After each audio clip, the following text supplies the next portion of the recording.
When you watch a WWE event today, all the spectacle, the insane moves, the larger-than-life characters, it's easy to think it just kind of evolved over time. But here's the thing. The wrestling you see on TV wasn't an accident. Not at all. What we see in that ring today, well, it didn't just slowly change from what it used to be. It was a complete and total break from the past. Yep, a conscious, deliberate reinvention.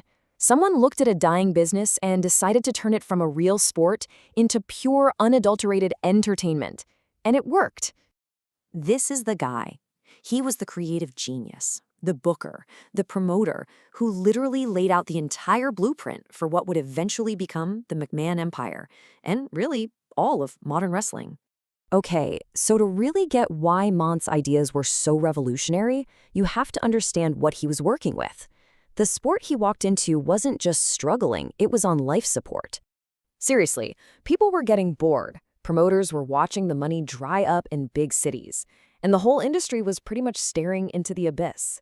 Why? Well, because the product itself was, kinda dull. See, back then, wrestling was what they called a shoot. It was a real, legitimate fight. The whole point wasn't to put on a show for a crowd. It was to physically break down and beat the other guy. For real. And that was the core of the problem. I mean, sure, it was technically impressive, but visually, it was a snooze fest. We're talking slow, grinding matches that could go on for hours. If you were sitting in the back of a big arena, you couldn't see a thing. It just wasn't built for a large audience. So Toots Mondt saw this and knew that if wrestling was going to survive, it had to be blown up and completely rebuilt. He needed to make it faster, more dramatic, and something the average person could actually get excited about. And what he came up with was a total game changer. He basically took wrestling off the mat and stood it on its feet. He threw out the slow, legit contests and replaced them with fast-paced, scripted drama. He took wrestling out of these small, smoky halls and put it into the biggest arenas in the country. He essentially invented a new physical language for wrestling. He pulled moves from boxing, from old-school grappling, even from bar fights, to create all the core moves we know today. Body slams, suplexes, that was all part of his new style. And he put in time limits to make sure the pace never, ever dragged. But this was his masterpiece. The work. By scripting the matches, and most importantly, the finish, Mondt could now control everything. He could make sure his biggest stars always looked good, he could build long, dramatic storylines, and he could guarantee the fans would be desperate to know what happens next. Wrestling was no longer a sport, it was storytelling. Now, an idea this huge needs more than just one guy. It needs a business plan, it needs muscle, and most of all, it needs a star to sell it to the public. Mondt found all of that in a partnership that came to be known as the Goldust Trio. Man, this was the perfect team. You had Ed Strangler Lewis, who was the most feared and respected real wrestler of his time. He gave the whole thing legitimacy. Then you had Billy Sandow, the money guy. And behind it all, you had Toots Mondt, pulling the strings and writing the show. And together, they didn't just change what happened in the ring. They changed the entire business. They were the first to use exclusive contracts to lock down their talent. They created a central booking office so the show was consistent everywhere. And here's the kicker. They gave wrestlers a regular paycheck. That was unheard of. It guaranteed loyalty, and it made sure everyone stuck to the script. Now, like a lot of great bands, the Goldust Trio eventually broke up. But Toots Mondt, he was just getting started. He took his blueprint and aimed it at the biggest prize in the country, the Northeast. So after a long, drawn-out war for New York, Mondt finally teams up with a really successful boxing promoter named Jess McMahon. When Jess passed away, Mondt basically became a mentor to his son, Vince McMahon Sr. And it was those two who decided to break away from the main wrestling body, the NWA, and form their own company, the Worldwide Wrestling Federation, the WWW.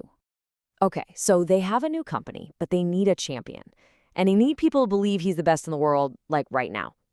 So instead of having a long tournament, Mondt just made something up.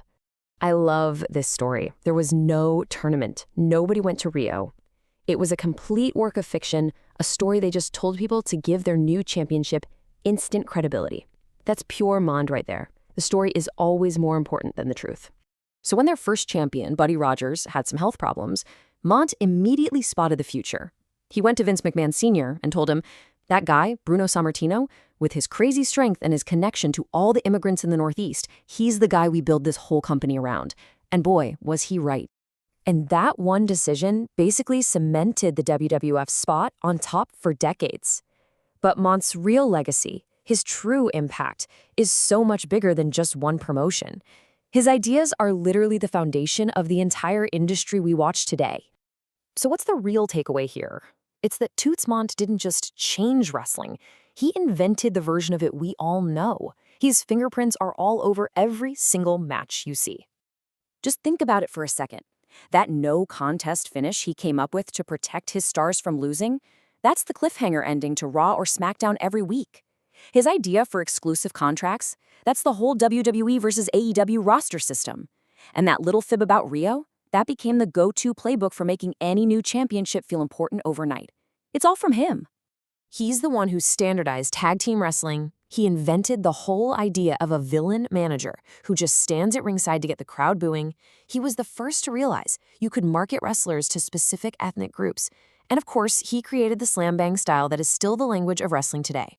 So even though Toots Mondt isn't a household name, his vision is alive and well every single time that bell rings. He is, without a doubt, the forgotten architect of a multi-billion-dollar global empire. Which really makes you wonder, without him, would the professional wrestling we all know and love even exist today?